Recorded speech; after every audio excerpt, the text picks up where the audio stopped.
Welcome to our last session of this amazing book, Thought in Life, that we embarked on the beautiful journey back in, we started when? January, right? January, February, now that I'm trying to remember. It's a journey, and it's a journey of, working, trying to understand what Emmanuel brings to us through these 30 chapters. And personally, a sense of accomplishment on reading another book. But I cannot tell you that I have mastered everything that we have learned. Just a note from the teacher to, when I say teacher, the one who's presenting to everyone else, because I still also have to put into practice a lot of what we have read together, what we have shared here, the things that we have read along with the book as well, so we understand Emmanuel's ideals with this book. And tonight is no different. Closing the book with the topic of love, it's hard. It's not easy. And it's one of those subjective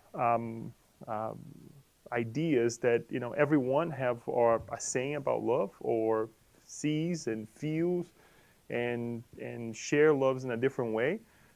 So I can't promise you that you will get out of here tonight loving more or being loved more, right?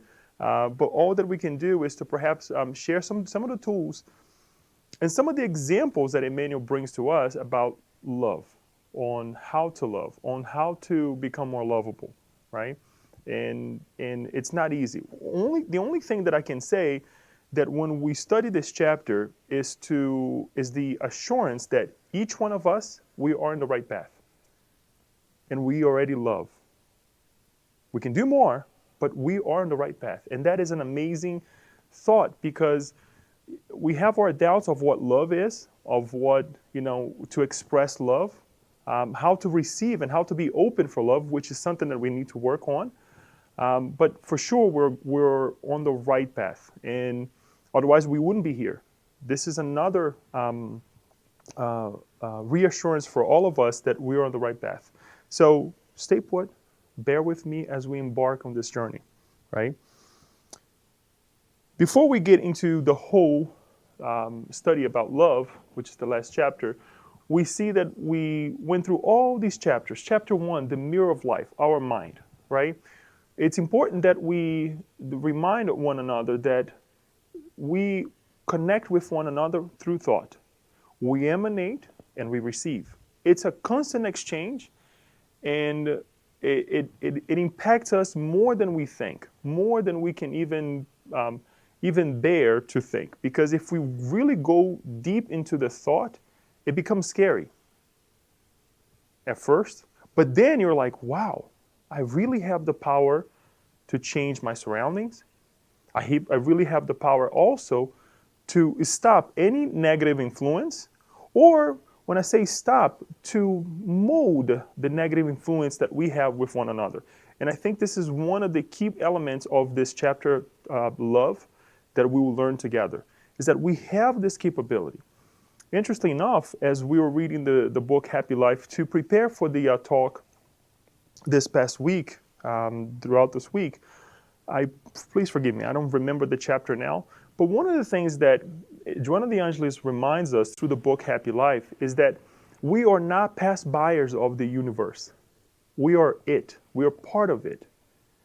And if we take this standby position of, oh, okay, something's happening over there. I don't care. It's not my problem. It's wrong. We have our will. We can cooperate. We can instruct. We need to be instructed. We can educate. We need to be educated. We need to work, right? We have all these things that we do day in, day out. And sometimes we take for granted these tools that we have, the capabilities that we have here and here to make a difference in our lives. And it's right there. And the reminder was like, wow.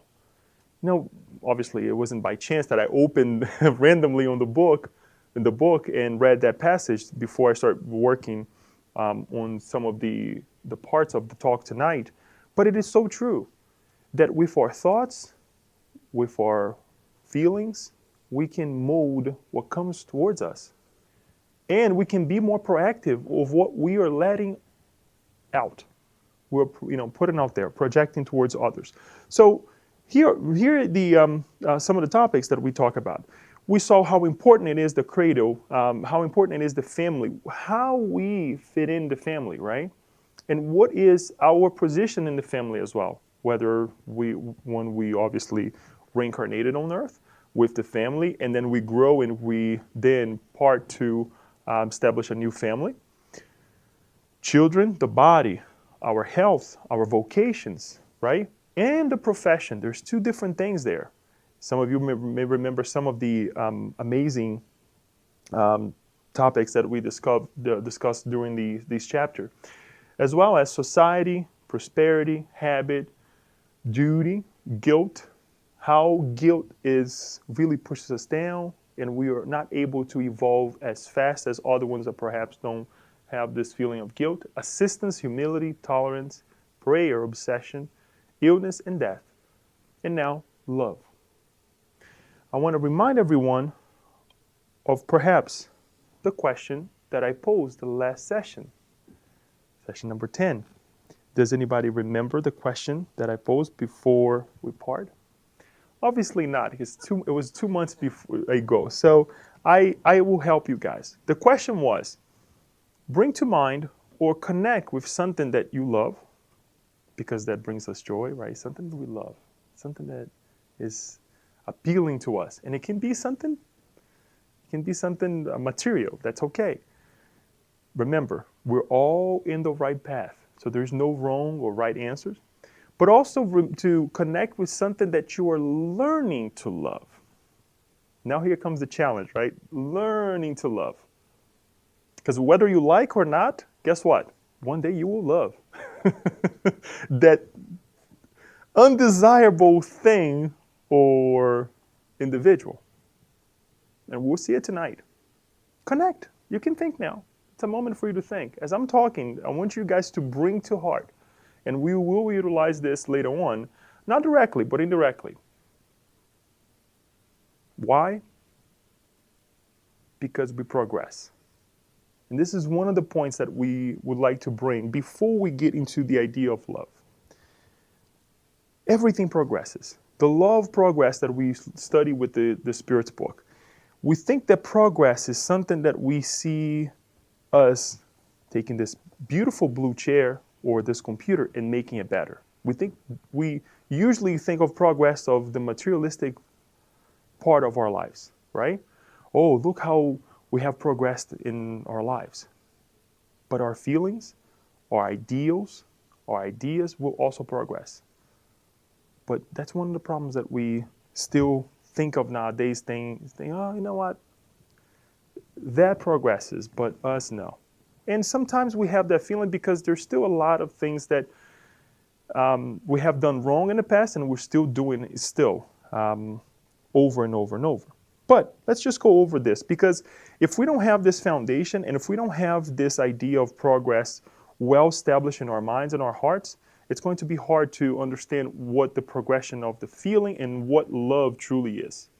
We're not going to get to what love truly is. We can only have a glimpse of how to get there and an example, but we'll see how that goes. The various corporeal lives of the Spirit are always progressive and never regressive, but the speed of its progress depends on the efforts that it makes to reach perfection. This is in the Spirit's book, the introduction of it, okay? So everything is progressing. Everything is in a upslope, right? Question 778. Could humankind regress back to the natural state? This is now jumping into the studies of the law of progress in the Spirit's book. No, humankind must progress without ceasing, and they cannot return to the state of infancy. They progress because God has willed it. Believing that they could regress back to their primitive condition would be to deny the law of progress. Then, a couple questions later, does moral progress always follow intellectual progress? It is its consequence, but it does not always follow it immediately. Now, here is the beautiful explanation. And for us who are having trouble with the planet Earth right now with a group of people or a family member, here's what these spirits say to the question, how can intellectual progress lead to moral progress? By making good and evil understandable. For then, humans can choose. The development of free will follows the development of intelligence and increases the responsibility of humans for their acts. We can actually spend a whole night onto this. Why? When we take this idea of reasoning the feeling, which is quite hard, right? Reasoning something that is abstract, like we're talking about love. To me, or to many of us, hopefully, is the only way that we can put into balance the right, the wrong. Now, which way you want to go? Because through this understanding, you will have the consequences of what happens with the right or the wrong, right? And then automatically you start studying the responsibility that you have for your choices. You can go wrong, right? You can go this road, but then you have consequences. And with those consequences, there are responsibilities to fix it, right? To go back and say, I'm sorry, or to do something more appealing in the future. Why have to redo when you can do right the first time? It's not easy because we're not perfect yet. But this, again, is for us to understand that we are progressing, right? We are on the right path here. There's no way for us to go back now, at least in our relationships of our lives now, to knock on somebody's door with a bat and say, give me your house, give me your wife, or give me your husband, or give me your car. It happens. I'm not saying that. There are a lot of crazy things out there, but the way we already have organized ourselves with language, with laws, right? There's no way for us to do such a thing. We're already preparing ourselves to live we already live in a society, a well-organized society, that we don't do such a things that we have done when we were in the primitive years of our evolutionary path, right? So there is no way to go back. On this note, it's important also to bring the same scope or the same idea to the evolvement of our spiritual being, right? Us as thought and feeling as well. In this beautiful book that unfortunately is not in English yet, The Consoler or Consolador, the spirit Emmanuel also responds to this question: can there be intelligence without spiritual development?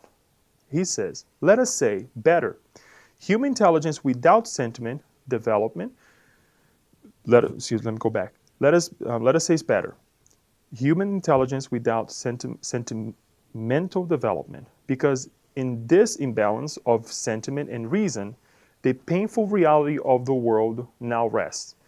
The great error of human creatures was to exalt only intelligence, forgetting the legitimate values of the heart and the paths of life. This is exactly where we are right now. And this is a book that was brought through Chico Xavier many, many years ago. We embarked, and we still are, in this idea of only the material gets to be perfected. Our feelings, our thoughts, no, it's the same thing. And in fact, yes, for our great majority, people don't think about this. That the way I love today, it's not going to be the way I love tomorrow. The way I see each one of us today, it's definitely different from what I'm going to see tomorrow. Lose a loved one, and you will see people differently. Right? Unfortunate mothers who lose a kid, they will see everybody else's kid in a different way. Think about that, how that progresses. And I brought just two examples, unfortunate examples, that we see that through pain, we evolve. Does it have to be through pain? No, obviously not. Here's another example in the Gospel according to Spiritism, the spirit of Lazare saying that at their origin, humans have only instincts, right? At the primitive state, more advanced and corrupted, they have only sensations. more educated and purified, they have sentiments. The exquisite apex of sentiment is love. Not love in the ordinary sense of the term, but that inner sun that condenses, and joins at its ardent focal point all superhuman aspirations and revelations. It goes through changes. It evolves. And thank God, again, we're here. Our love is not based on the instincts anymore, that I am what I am based on my instincts. Instincts of do what? Survival, right? I need shelter. We all need these things, but we know how to coordinate ourselves that we're not taking from one another with no reason. Well, they were taking with reason because they want to protect themselves. There was a reason already, right? So it's even hard to understand them, So it's something that we have to also take in consideration. This is not only for us, this group of people here tonight, because the same way we are evolving, everybody else is too. So the next time we have a situation with someone and years go by, you may look at it and say, perhaps that person changed. So I'm not going to go and talk to that individual if there is a new encounter. Hopefully, we want that new encounter, right? When something goes wrong, after everything cools down, a couple years or a couple months, a couple days, a couple hours at least, before we say something wrong, things have already changed, hopefully. When we go talk to the person, let's not go armed, right? Or let's not start thinking what the person will say or may say. Let's just be ourselves. Hopefully with our sentiments already purified, that we can face the situation again. We are evolving. Not only with the new watch or the new computer or the new car, but what we are inside of as well, right? Then Emmanuel comes and says, pure love is the Creator's reflection in all creatures. Love shines forth in everything, and everything throbs with the same vibrations of wisdom and beauty. Love is the very foundation of life, and justice is the basis of all law. It is the divine plasma enveloping all creation, the very breath of God permeating the universe. I want to take this right here and pose a couple questions. We study about ourselves. We gave Jesus as an example of this mirror of life, or exchange of thoughts, right? And this is the one of the points of this chapter, is that Emmanuel reminds us of this evolutionary path that we were going through,